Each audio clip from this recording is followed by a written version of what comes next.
The call came on a Tuesday morning, cutting through my usual ritual of coffee and emails. The moment Rebecca's name flashed across my screen, my stomach tightened. Conversations with her were never pleasant. This one wouldn't be any different.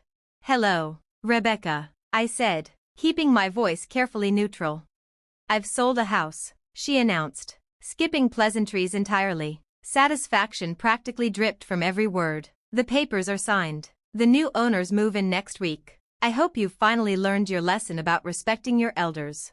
My name is Olivia Matthews, and the house Rebecca was bragging about was my childhood home, the one my father had supposedly left behind when he died 2 years ago. Supposedly. "The house?" I echoed lightly. "You mean Dad's house?" "Don't play stupid, Olivia," she snapped. "You know exactly which house, the one you've been freeloading in since your father passed. That ends now. I found buyers who actually appreciate the property." I took a slow sip of my coffee, my thoughts drifting back to the quiet meeting I'd had with Dad's attorney, James Harrison, just days after the funeral. Rebecca had no idea about that conversation, no idea about the paperwork, and absolutely no idea who truly owned that house.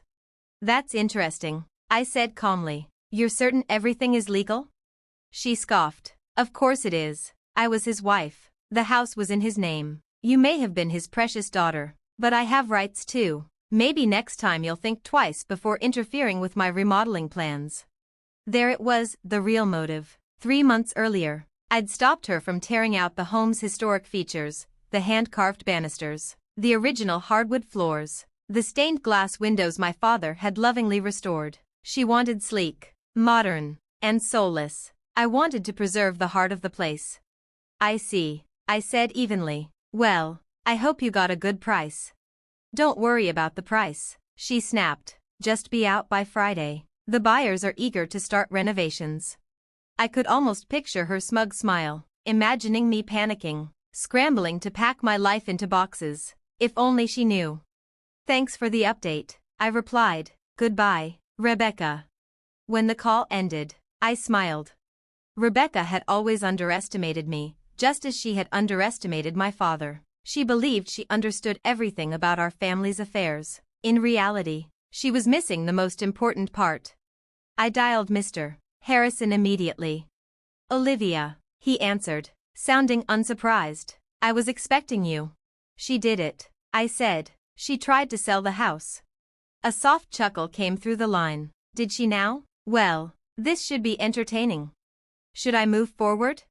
"Yes," he replied, "and make sure the buyers are fully informed. They don't deserve to be caught in her mistake."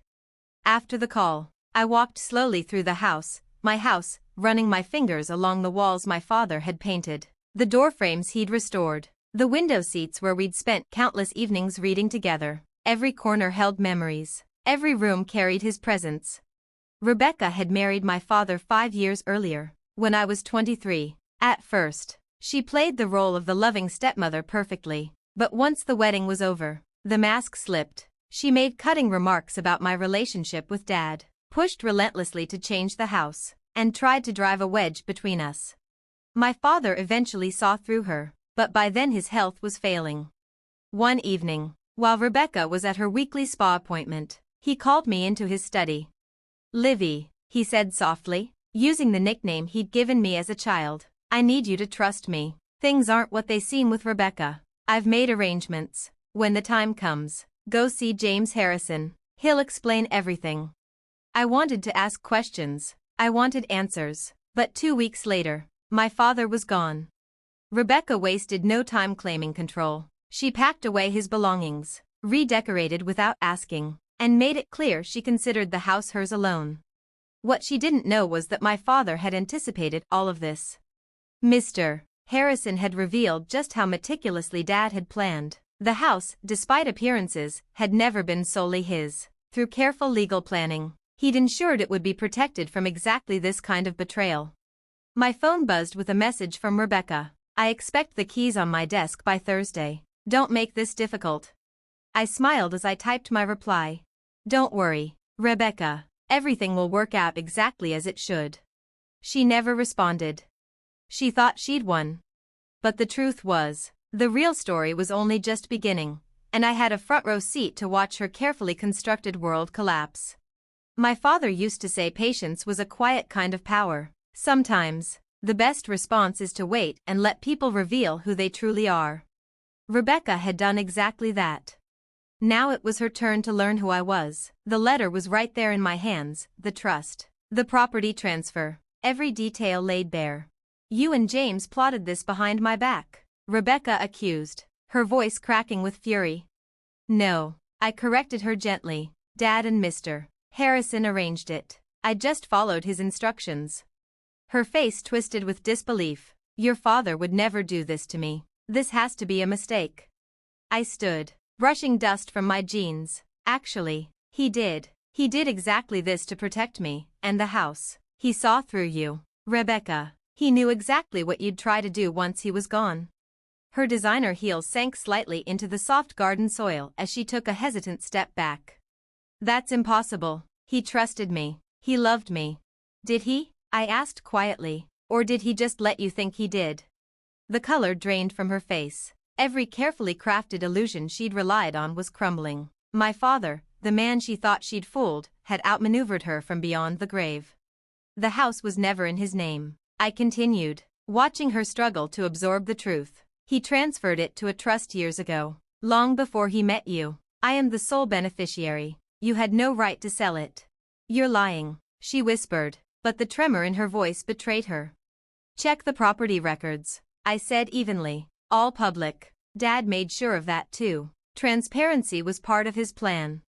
Her hands shook as she crumpled the lawyer's letter. The buyers, their threats, do you know how humiliating this is? Almost as humiliating as trying to throw your stepdaughter out of her own home, I replied. Or spending years pretending to care about someone just to get their money. She flinched. You don't understand anything about my relationship with your father. I understand more than you think. Dad told me everything before he died, about the prenup you refused to sign, the mysterious withdrawals from his accounts, the men you met with while he thought he was recovering. Her eyes widened. He knew? He knew everything, I said softly. He waited, watched, and planned. Like father. Like daughter, I suppose. Another step back, her designer suit now smeared with garden dirt. This isn't over, she said, but her voice lacked conviction.